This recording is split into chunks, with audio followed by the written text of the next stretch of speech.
ನಮ್ಮ ಹಳ್ಳಿಯ ಗುಂಡಣ್ಣನಿಗೆ ಭಕ್ತಿ ಜಾಸ್ತಿ ಆದ್ರೆ ಜ್ಞಾನ ಸ್ವಲ್ಪ ಕಡಿಮೆ. ಗುಂಡಣ್ಣನ ಮಗ ಕಿರಣ್ ಅಮೆರಿಕಾದಿಂದ 10 ವರ್ಷದ ನಂತರ ಮನೆಗೆ ಬಂದಿದ್ದ. ಮಗ ಬಂದ ಖುಷಿಗೆ ಗುಂಡಣ್ಣ ಒಂದು ಅದ್ಧೂರಿ ಸತ್ಯನಾರಾಯಣ ಪೂಜೆ ಇಟ್ಕೊಂಡ್ರು. ಪೂಜೆಯ ದಿನ ಅರ್ಚಕರು ಬಂದ್ರು, ಮಂತ್ರ ಹೇಳಲು ಶುರು ಮಾಡಿದ್ರು. ಅಷ್ಟ್ರಲ್ಲಿ ಕಿರಣ್ ತನ್ನ ಬೆಲೆಬಾಳುವ ಸ್ಮಾರ್ಟ್ ಸ್ಪೀಕರ್ ಅಲೆಕ್ಸಾ ಅನ್ನು ಪೂಜಾ ಮಂಟಪದ ಪಕ್ಕದಲ್ಲೇ ಇಟ್ಟಿದ್ದ.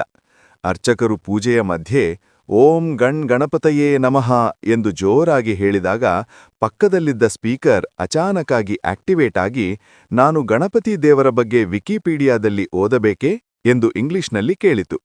ಗುಂಡಣ್ಣನಿಗೆ ಆಶ್ಚರ್ಯ. ನೋಡ್ರಪ್ಪ, ನನ್ನ ಮಗ ತಂದಿರೋ ಈ ಡಬ್ಬಿಯಲ್ಲೂ ದೇವರು ಸೇರ್ಕೊಂಡಿದ್ದಾನೆ, ಅದಕ್ಕೆ ಅದು ಉತ್ತರ ಕೊಡ್ತಿದೆ ಎಂದು ಭಾವಪರವಶನಾದ. ಅರ್ಚಕರಿಗೂ ಕುತೂಹಲ ಶುರುವಾಗಿ, ಹೌದಾ, ಹಾಗಾದ್ರೆ ಮುಂದಿನ ಮಂತ್ರಕ್ಕೆ ಇದು ಮಜ್ಜನ ಮಾಡುತ್ತಾ ಕೇಳಿ ಅಂದ್ರು. ಟ್ವಿಸ್ಟ್ ಸಿಕ್ಕಿದ್ದೇ ಅಲ್ಲಿ. ಅರ್ಚಕರು ಮಂತ್ರ ಹೇಳುವಾಗೆಲ್ಲ ಸ್ಪೀಕರ್ ಯಾವುದೋ ಪದವನ್ನು ತಪ್ಪಾಗಿ ಗ್ರಹಿಸಿ ಅಮೆರಿಕನ್ ಪಾಪ್ ಸಾಂಗ್ಗಳನ್ನು ಪ್ಲೇ ಮಾಡಲು ಶುರುಮಾಡಿತು. ಅರ್ಚಕರು ನೈವೇದ್ಯಂ ಸಮರ್ಪಯಾಮಿ ಎಂದಾಗ ಅದು ಆರ್ಡರ್ ಪ್ಲೇಸ್ಡ್ ಫಾರ್ ಪಿಜ್ಜಾ ಅಂದ್ಬಿಡ್ತು. ಗುಂಡಣ್ಣನಿಗೆ ಪಿಜ್ಜಾ ಅಂದ್ರೆ ಏನು ಅಂತ ಗೊತ್ತಿಲ್ಲ. ಯಾವುದೋ ಪವಿತ್ರ ಪ್ರಸಾದ ಇರ್ಬೇಕು ಎಂದುಕೊಂಡು ಭಕ್ತಿಯಿಂದ ಕೈಮುಗಿದು ಕುಳಿತಿದ್ದ. ಕೊನೆಗೆ ಕಿರಣ್ ಓಡಿ ಬಂದು ಅದನ್ನು ಆಫ್ ಮಾಡಿದಾಗ ಗುಂಡಣ್ಣ ಸಿಟ್ಟಿನಿಂದ, ಯಾಕೋ ದೇವ್ರು ಪ್ರಸಾದ ಕಳಿಸ್ತೀನಿ ಎಂದಾಗ ಯಾಕೆ ಅಡ್ಡಿಪಡಿಸಿದೆ ಎಂದು ಗದರಿಸಿದ.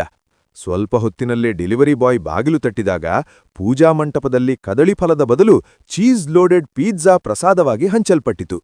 ಹಳ್ಳಿಯ ಜನರೆಲ್ಲ ಇದೇನಪ್ಪಾ ಸತ್ಯನಾರಾಯಣ ಸ್ವಾಮಿಯ ಹೊಸ ಸ್ಟೈಲ್ ಪ್ರಸಾದ ಎಂದು ಆಶ್ಚರ್ಯದಿಂದ ತಿಂದು ಹೋದರು.